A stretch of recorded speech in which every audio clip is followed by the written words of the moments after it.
নেতাকর্মী নয়, যে কারণে ৩ আগস্ট আত্মীয়দের দেশ ত্যাগের নির্দেশ দেন হাসিনা।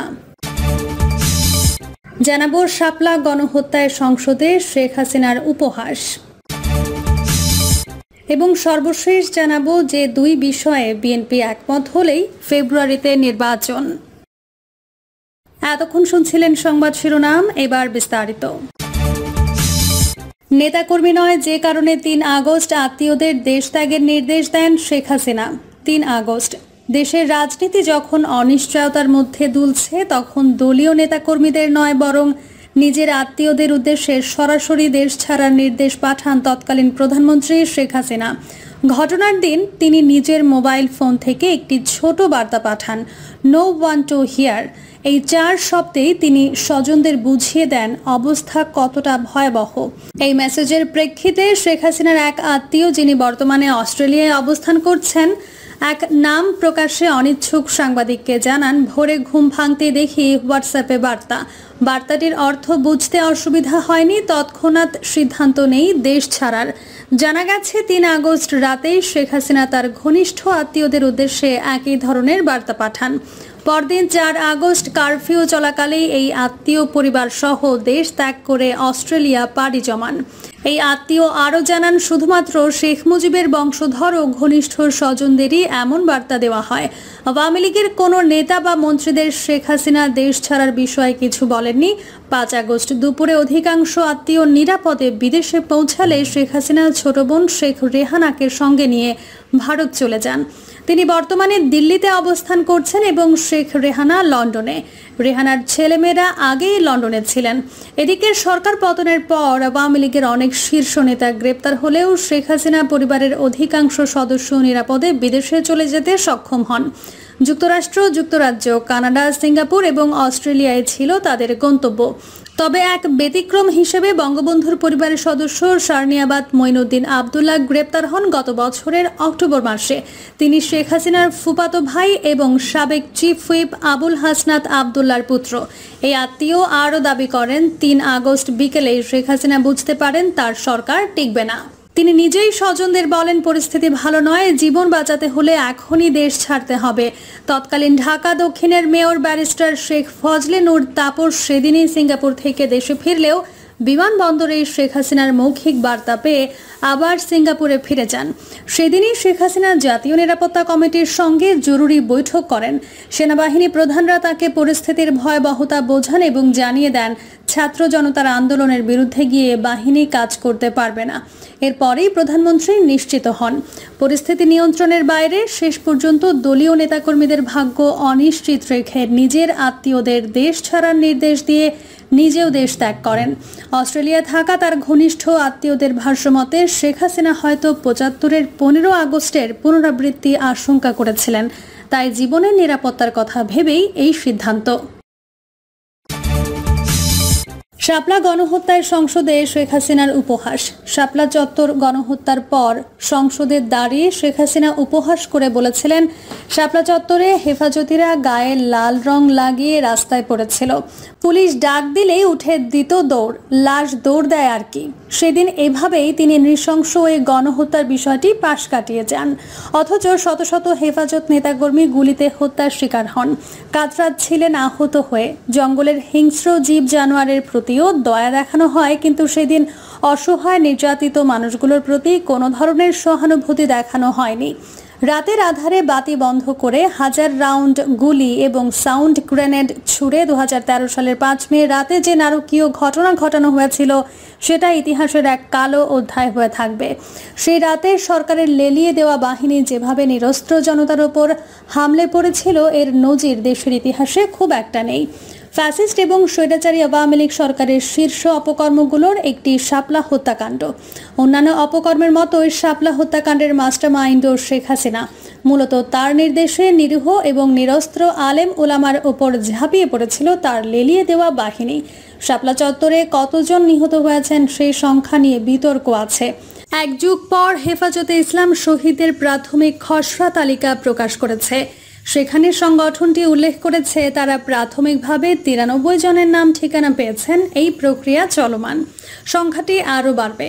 এর আগে মানবাধিকার সংগঠক অধিকার শাপলা চত্বরের ঘটনাকে কেন্দ্র করে 61 জন নিহতের তথ্য জানিয়েছিল। তবে প্রত্যক্ষদর্শীদের বরাত মতে প্রকৃত সংখ্যাটি কয়েকশো হবে, কারণ ঘটনাস্থল থেকে অনেকের মরদেহ সরিয়ে ফেলা হয়। নিহতের সংখ্যাটি 93 বা 61 কিংবা কয়েকশো যাই হোক, এটা যে ভয়াবহ এবং নৃশংস একটি ঘটনা সেটা নিয়ে কারো কোনো দ্বিমত নেই। ফ্যাসিস্ট সরকারের শাসনামলে এ ব্যাপারে কারো মুখ খোলারও সাহস ছিল না। হাসিনা সরকার বরাবরই দাবি করে আসছে ওই রাতে কোনো হতাহতের ঘটনা ঘটেনি, যদিও তাদের ওই বক্তব্য কেউই বিশ্বাস করেনি। খোঁজ নিয়ে জানা গেছে সেই রাতে শেখ হাসিনার নির্দেশেই মূলত এই হত্যাকাণ্ড চালানো হয়। দিনভর হেফাজতে ঢাকা অবরোধকে কেন্দ্র করে আওয়ামী লীগ এবং অঙ্গ সংগঠনের নেতাকর্মীদের সঙ্গে দফায় দফায় সংঘর্ষের ঘটনা ঘটে। সন্ধ্যা থেকে পরিস্থিতি ভয়াবহ আকার ধারণ করে। এই অবস্থায় মতিঝিলের মতো গুরুত্বপূর্ণ স্থানে লাখো জনতার উপস্থিতি আওয়ামী লীগ সরকারকে ভয় পাইয়ে দেয়। তারা বুঝতে পারে এই জনতা সকাল পর্যন্ত শাপলা চত্বরে থাকতে পারলে পরদিন সরকারের বিদায় নিতে হবে। এজন্য আওয়ামী লীগ সরকার যে কোনো মূল্যে নিজেদের টিকে থাকার সিদ্ধান্ত নেয়। সূত্র জানায়, শেখ হাসিনা তার ঘনিষ্ঠ নেতা এবং বিভিন্ন বাহিনীর উচ্চ পদস্থদের নিয়ে সন্ধ্যায় গুরুত্বপূর্ণ বৈঠকে বসেন। সেই বৈঠকে উপস্থিত সবাইকে প্রয়োজনীয় দিক নির্দেশনা দেন। পুরো অভিযানে নেতৃত্বের দায়িত্ব দেওয়া হয় তৎকালীন ডিএমপি কমিশনার বেনজির আহমেদকে, যিনি পরবর্তী সময়ে আইজিপি হয়েছিলেন। গোপালগঞ্জের মানুষ হিসেবে বিশ্বস্ত হওয়ায় বেনজির এই নির্দেশনা পুরোপুরি পালন করেন। মূলত শাপলার রাতে সরকারকে টিকিয়ে রাখার দক্ষতা দেখানোর কারণেই পরবর্তী সময়ে বেনজির র্যাব ডিজি এবং আইজিপি হন। এই দুটি পদে থাকা অবস্থায় তিনি অস্বাভাবিক ক্ষমতা প্রয়োগ করেন, যা এখন বেরিয়ে আসছে। হেফাজত দমনে পুলিশ যে অভিযান চালায় এর নাম দেওয়া হয় অপারেশন সিকিউর শাপলা। র্যাবের অভিযানের নাম দেওয়া হয় অপারেশন ফ্ল্যাশ আউট শাপলা। এর নেতৃত্ব দেন র্যাবের আলোচিত কর্মকর্তা জিয়াউল আহসান। আর বিজিবির অভিযানের নাম দেওয়া হয় অপারেশন ক্যাপচার শাপলা। তখন বাহিনীটির প্রধান এম এ আজিজ, যিনি পরবর্তী সময়ে সেনাবাহিনী প্রধান হয়েছিলেন। মূলত পুলিশ, র্যাব এবং বিজিবির যৌথ অভিযানে নৃশংসতার নতুন উদাহরণ সৃষ্টি করা হয়। শাপলার ঘটনার পর প্রায় 11 বছর আওয়ামী লীগ ক্ষমতা ধরে রেখেছিল। সেই সময় এই হত্যাকাণ্ডের বিচার নিয়ে মুখ খোলার দুঃসাহস ছিল না কারো। উল্টো হেফাজত নেতাকর্মীদের বিরুদ্ধে শত শত মামলা ঝুলিয়ে রেখে তাদের নানাভাবে হয়রানি করা হচ্ছিল। তবে গত বছরের 5 আগস্ট ছাত্র জনতার অভ্যুত্থানে ফ্যাসিস্ট শেখ হাসিনার পতনের পর শাপলা হত্যার বিচারের দাবি নতুন করে জোরালো হচ্ছে এবং ইতোমধ্যে বিচার প্রক্রিয়া শুরুও হয়েছে। আন্তর্জাতিক অপরাধ ট্রাইব্যুনালে অভিযোগ ও মামলা দায়ের। শাপলা চত্বর গণহত্যার ঘটনায় হেফাজতে ইসলামের নেতাকর্মীদের হত্যা, নির্যাতন সহ মানবতা বিরোধী অপরাধের অভিযোগে আন্তর্জাতিক অপরাধ ট্রাইব্যুনালে মামলা ও অভিযোগ দায়ের হয়েছে। হেফাজতে ইসলামের পক্ষ থেকে ওই গণহত্যার জন্য 50 জনের বিরুদ্ধে অভিযোগ আনা হয়। ট্রাইব্যুনালের চিফ প্রসিকিউটর মোহাম্মদ তাজুল ইসলাম জানান, ট্রাইব্যুনালে শেখ হাসিনা সহ 34 জনের বিরুদ্ধে মামলা দায়ের হয়েছে। মামলাটির তদন্ত শুরু হয়েছে। তদন্তের পর প্রকৃত দোষীদের চিহ্নিত করে বিচারের সম্মুখীন করা হয়। যে দুই বিষয়ে বিএনপি একমত হলেই ফেব্রুয়ারিতে নির্বাচন। 2026 সালের এপ্রিলের প্রথমার্ধে জাতীয় নির্বাচন অনুষ্ঠিত হবে বলে ঘোষণা দিয়েছেন প্রধান উপদেষ্টা। তবে এই ঘোষণার পরেও দেশের রাজনৈতিক অঙ্গনে এখনও পুরোপুরি কাটেনি অনিশ্চয়তার কালো মেঘ। আলোচনার আশায় রাজনৈতিক অঙ্গনে চলছে নানা গুঞ্জন এবং প্রতিক্রিয়া। সরকার ও বিরোধী দলগুলোর সাম্প্রতিক বৈঠককে ঘিরে জনগণের মাঝে জন্ম নিয়েছে নতুন এক প্রত্যাশা। সমঝোতার আলো কি এবার সত্যিই দেখা দেবে?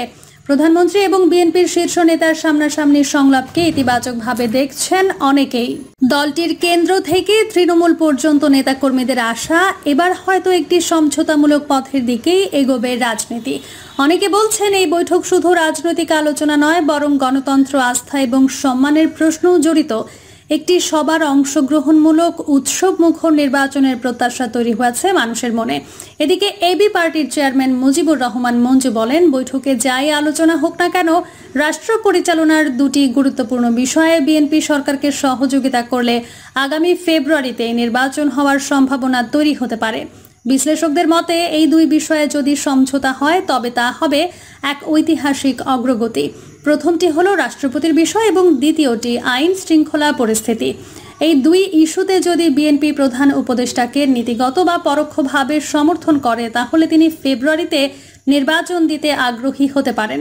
তবে এটি যেমন এক সুবর্ণ সুযোগ তেমনি একটি ভুল পদক্ষেপও হতে পারে দীর্ঘমেয়াদের রাজনৈতিক অস্থিরতার কারণ। দুই পক্ষকেই তার দায়িত্বশীলতা এবং সদিচ্ছার সঙ্গে আলোচনায় বসতে হবে। বিশ্লেষকরা বলছেন সরকার যেমন উদ্যোগ নিয়েছে তেমনি বিএনপিরও দায়িত্ব রয়েছে গঠনমূলক ভূমিকা রাখার। প্রিয় দর্শক, এই ছিল এখনকার সর্বশেষ সংবাদ।